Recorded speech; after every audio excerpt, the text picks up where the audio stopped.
हर हर महादेव। ओम नमः शिवाय। कैसे हैं आप? भगवान शिव की कृपा हमेशा आप पर बनी रहे और माँ भगवती का हाथ हमेशा आपके सिर पर हो, इसी कामना के साथ अपनी आज की ये वीडियो शुरू करती हूँ। आज मैं दुर्गा सप्तशती के 10वें अध्याय का पाठ करूँगी।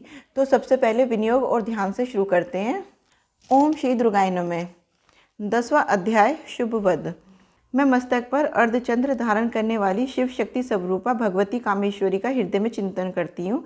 वे तपाए हुए स्वर्ण के समान सुंदर है। सूर्य, चंद्रमा और अग्नि, यही तीन उनके नेत्र हैं तथा वे अपने मनोहर हाथों में धनुष, बाण, अंकुश, पाश और शूल धारण किए हुए हैं।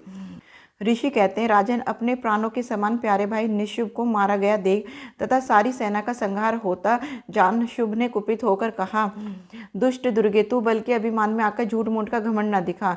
तू बड़ी मन्नी बनी हुई है, किंतु दूसरी स्त्रियों के बल का सहारा लेकर लड़ती है। देवी बोली, ओ दुष्ट, मैं अकेली ही हूँ, इस संसार में मेरे सिवा दूसरी कौन है? देखिए, मेरी ही विभूतियाँ हैं, अतः मुझ में ही प्रवेश कर रही हैं। तदंतर ब्रह्मानी आदि समस्त देवियाँ अंबिका देवी के शरीर में लीन हो गई। उस समय केवल अंबिका देवी ही रह गई। देवी बोली, मैं अपनी ऐश्वर्य शक्ति से अनेक रूपों में यहाँ उपस्थित हुई थी, उन सब रूपों को मैंने समेट लिया है, अब अकेली ही युद्ध में खड़ी हूँ, तुम भी स्थिर हो जाओ। ऋषि कहते हैं, तदंतर देवी और शुभ दोनों में सब देवताओं तथा दानवों के देखते देखते भयंकर युद्ध छिड़ गया। बाणों की वर्षा तथा तीखे शस्त्रों एवं दारुण अस्त्रों के प्रहार के कारण उन दोनों का युद्ध सब लोगों के लिए बड़ा भयानक प्रतीत हुआ। उस समय अंबिका देवी ने जो सैकड़ों दिव्य अस्त्र छोड़े, उन्हें दैत्यराज शुभ ने उनके निवारक अस्त्र द्वारा काट डाला।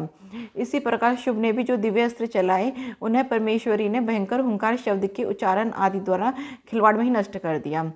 तब उस असुर ने सैकड़ों वाणों से देवी को आच्छादित कर दिया। यह देख क्रोध में भरी हुई देवी ने भी वाण मारकर उसका धनुष काट डाला। धनुष कट जाने पर फिर दैत्यराज ने शक्ति हाथ में ली, किंतु देवी ने चक्र से उसके हाथ की शक्ति को भी काट गिराया। तत्पश्चात दैत्यों के स्वामी शुभ ने 100 चांद वाली चमकती हुई ढाल और तलवार हाथ में ले उस समय देवी पर धावा किया। उसके आते ही चंडिका ने अपने धनुष से छोड़े हुए तीखे बाणों द्वारा उसकी सूर्य किरणों के समान उज्ज्वल ढाल और तलवार को तुरंत काट दिया। फिर उस दैत्य के घोड़े और सारथी मारे गए। धनुष तो पहले ही कट चुका था। अब उसने अंबिका को मारने के लिए उद्यत हो भयंकर मुदगर हाथ में लिया। उसे आते देख देवी ने अपने तीक्ष्ण बाणों से उसका मुदगर भी काट डाला। इस पर भी वह असुर मुक्का तानकर बड़े वेग से देवी की ओर झपटा। उस दैत्यराज ने देवी की छाती में मुक्का मारा। तब उन देवी ने भी उसकी छाती में एक चाटा जड़ दिया।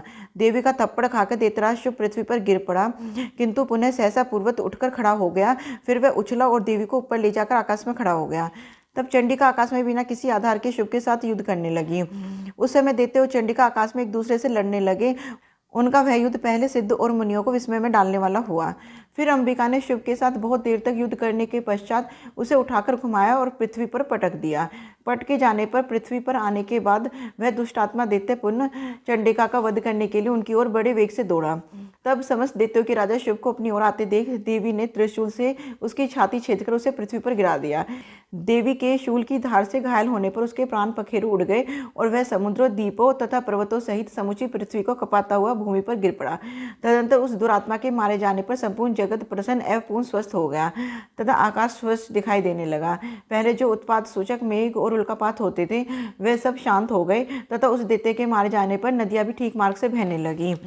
उस समय शुभ की मृत्यु के बाद संपूर्ण देवताओं का हृदय हर्ष से भर गया और गंधर्वगण मधुर गीत गाने लगे। दूसरे गंधर्व बाजे बजाने लगे और अप्सराएं नाचने लगी। पवित्र वायु बहने लगी। सूर्य की प्रभा उत्तम हो गई। अग्निशाला की बुझी हुई आग अपने आप प्रज्वलित हो उठी तथा संपूर्ण दिशाओं के भयंकर शब्द शांत हो गए। इस प्रकार श्री मार्कंडेय पुराण में सार्वजनिक मनवंतर की कथा के अंतर्गत देवी महात्म्य में शुभ वध नामक 10वां अध्याय पूरा हुआ। ओम श्री दुर्गाय नमः। दुर्गा सप्तशती के 10वें अध्याय का पाठ संपूर्ण हुआ। धन्यवाद। अगर मेरी वीडियो पसंद आए तो प्लीज़ लाइक एंड सब्सक्राइब कीजिए। हर हर महादेव।